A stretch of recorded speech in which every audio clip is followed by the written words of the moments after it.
नमस्कार। तेज हरियाणा पर सिरसा लोकसभा से जुड़ी बड़ी खबर में आपका स्वागत है। गुजारिश, यदि आपने YouTube पर तेज हरियाणा को सब्सक्राइब नहीं किया, जो नीचे बटन सब्सक्राइब का उसे दबा के सब्सक्राइब करें, बेल आइकन भी दबाएं ताकि हर अपडेट सबसे पहले मिले। फेसबुक पर है तो फॉलो कर लीजिए। Welcome to Baba Farid public school.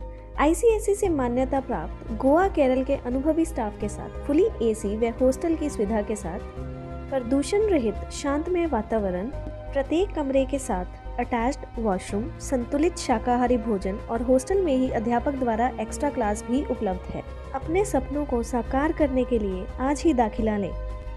नमस्कार। सिरसा लोकसभा पर एक बड़ी अपडेट में आज हम चर्चा करेंगे, क्या वाकई ही सिरसा सीट पर INLD हलोपा के साथ यानी कि कांडा बंधुओं के साथ कोई समर्थन, कोई अलायंस करने जा रही इस चुनाव को लेकर क्या कोई गठबंधन होगा, इस पर हम चर्चा करेंगे। लेकिन निश्चित तौर पर अगर ऐसा होता है तो सिरसा सीट पर अशोक तंवर की राह में फिर मुश्किल भरे कांटे आ सकते हैं। हलोपा का इनेलो से हुआ गठबंधन अगर ऐसा मान लिया जाए तो तंवर के लिए बहुत बड़ी मुश्किलें खड़ी हो जाती हैं। राजनीति में कहते हैं कभी भी कुछ असंभव नहीं होता है, और राजनीति में स्वार्थ के लिए कोई भी फैसला तब उस वक्त लिया जा सकता है जिसमें कोई अतिशयोक्ति नहीं होती है। सिरसा लोकसभा सीट पर चर्चाओं का दौर जारी है।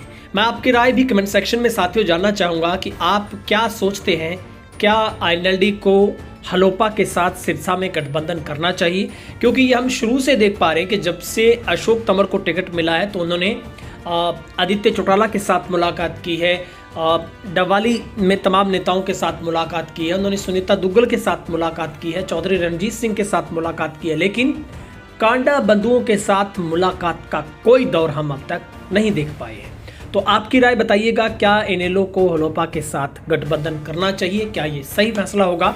लेकिन ये अभी तक अफवाह ज़्यादा लग रही है। हालांकि हलोपा के जिलाध्यक्ष ने ये जरूर बात कही थी मीडिया के सामने, और वो सोशल मीडिया पर ट्रेंडिंग कर रही है कि हमारी बातचीत अभय चौटाला के साथ चल रही है। लेकिन मीडिया में आई रिपोर्ट के मुताबिक INLD के जिलाध्यक्ष की तरफ से, करीवाला की तरफ से कहा गया है कि हमारे साथ कोई भी समझौता करे मोस्ट वेलकम है। लेकिन ये साफ नहीं है कि क्या हलोपा से कोई बातचीत चल पा रही है। वो अभय चौटाला और हाईकमान अपने स्तर पर सोचेगा कि क्या सिरसा में कोई हलोपा के साथ गठबंधन हरियाणा लोकहित पार्टी के साथ चल सकता है, चलना चाहिए, करना चाहिए। लेकिन ये अभी असमंजस की स्थिति है जो कि हाईकमान ही तय करेगा। इनेलो से गठबंधन क्या हलोपा सुप्रीमो कांडा करने जा रहे हैं? हलोपा जिलाध्यक्ष अपने बयान में कह चुके हैं कि गोपाल कांडा अभय चौटाला के बीच गठबंधन को लेकर बातचीत जारी है। अगर इस बयान में कुछ सच्चाई छुपी है तो सिरसा सीट से उम्मीदवार, पूर्व में सांसद और हाल ही में जो प्रत्याशी बनाए गए हैं लोकसभा के भाजपा की तरफ से, अशोक तंवर की मुश्किलें फिर बिल्कुल खड़ी हो सकती हैं। वैसे भी अशोक तंवर के साथ सिरसा के स्थानीय लीडरों से अंदर खाते में संबंध अच्छे नहीं, ऐसी मीडिया में चर्चा रहती है। और खास करके कांडा बंधु हो या फिर कैबिनेट मिनिस्टर की बात करें या फिर वर्तमान में सांसद की बात करें, लेकिन तंवर ने इस बात का जरूर खुलासा किया है अपनी बातचीत में कि उनके सबके साथ मधुर संबंध है। और कैबिनेट मिनिस्टर ने तो अपनी भरी जनसभा में इस बात का आश्वासन दिया कि कैंडिडेट कोई मर्जी हो, हमें भाजपा के फूल को वोट देना है। यानी कि कैबिनेट मिनिस्टर दूसरी बार बनने के बाद रणजीत सिंह की क्या ये मजबूरी भी बन जाती है कि वो अपना गठबंधन जो सरकार के साथ, उसका धर्म भी वो सिरसा में निभाएंगे? खैर, ये अभी तक भविष्य में छुपा एक पूरा सवाल है। अब हम दूसरी चर्चा कर लेते हैं। वो ये चर्चा है कि क्या सुनीता दुग्गल भी अशोक तंवर के साथ, हालांकि उनकी बातचीत बैठकर हुई है, लेकिन वो थोड़ी नाराज चल रही है। लेकिन उन्होंने फेसबुक पर भी ये एक पोस्ट उन्होंने डाल दी थी कि अशोक तंवर मेरे साथ मिले हैं और हमारा कैंडिडेट मजबूत है। लेकिन अगर तंवर इस बात को भलीभांति समझते हैं, सच्चाई को जानते हैं, और इसलिए वो अपने कौशल के तौर पर तमाम नेताओं के साथ मिल रहे हैं। इसमें बड़ी एक निर्णायक भूमिका वो जिलाध्यक्ष के तौर पर निताशा राकेश सिहाग लगातार निभा रही है, और वो लगातार क्षेत्र के नेताओं का आशीर्वाद लेने के लिए उनके पास पहुंच रहे हैं।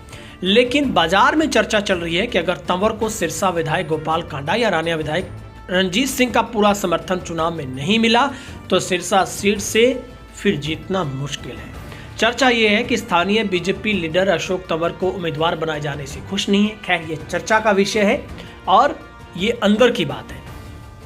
उधर सबसे बड़ा खतरा अशोक तंवर को भाजपा को किसानों के विरोध का भी है, क्योंकि बीजेपी के प्रति घोर नाराजगी में इस वक्त किसान हैं और इससे पहले तो सांसद दुग्गल को तो गांव में एंट्री तक नहीं मिल पाई। किसान नेताओं की तरफ से तमाम भाजपा के नेताओं का विरोध किया गया। अब ऐसे में जो 15 गांव के किसान सिरसा में आंदोलन कर रहे हैं, उन्होंने भी नो एंट्री की बात है वो कह दी है।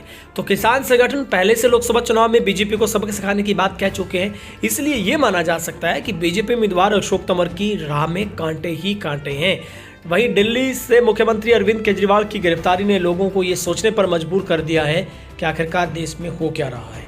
विपक्षी दल जिस प्रकार से इकट्ठे हो रहे हैं, 2024 में बीजेपी के फिर से सरकार केंद्र में बनी तो नरेंद्र मोदी देश का संविधान बदल देंगे, ऐसी धारणा लोगों की बन रही है। ये विपक्ष कह रहा है देश में फिर कभी चुनाव नहीं होगा। ऐसे में आम जनता क्या सोच रही है, क्या वो पक्ष में होगा सिरसा से कैंडिडेट के लिए, ये कह पाना मुश्किल है।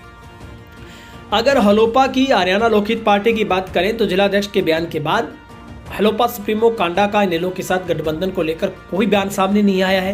गोपाल कांडा इनेलो से गठबंधन करने का जोखिम ले सकते हैं, नहीं ले सकते, ये कहा जा रहा है, लेकिन राजनीति में कुछ भी असंभव नहीं है। हलोपा कांडा के हिसार लोकसभा सीट से चुनाव लड़ने की चर्चा पहले से सामने आ चुकी है। अगर हलोपा इनेलो के साथ गठबंधन करके हिसार सीट गोपाल कांडा को देती है या फिर प्रदेश की राजनीति में बहुत बड़ा बदलाव माना जा सकता है। लेकिन सबसे रोहतक, हिसार और कुरुक्षेत्र, इन सीटों को बेहद हॉट सीट के तौर पर देखा जा रहा है। लेकिन दर्शकों, आपकी राय भी हम कमेंट सेक्शन में देखेंगे। आप बहुत अपना कीमती बहुमूल्य सवाल हमारे साथ अपने साझा करते हैं, अपनी राय रखते हैं, वो बहुत कीमती हैं। बहुत बहुत शुक्रिया।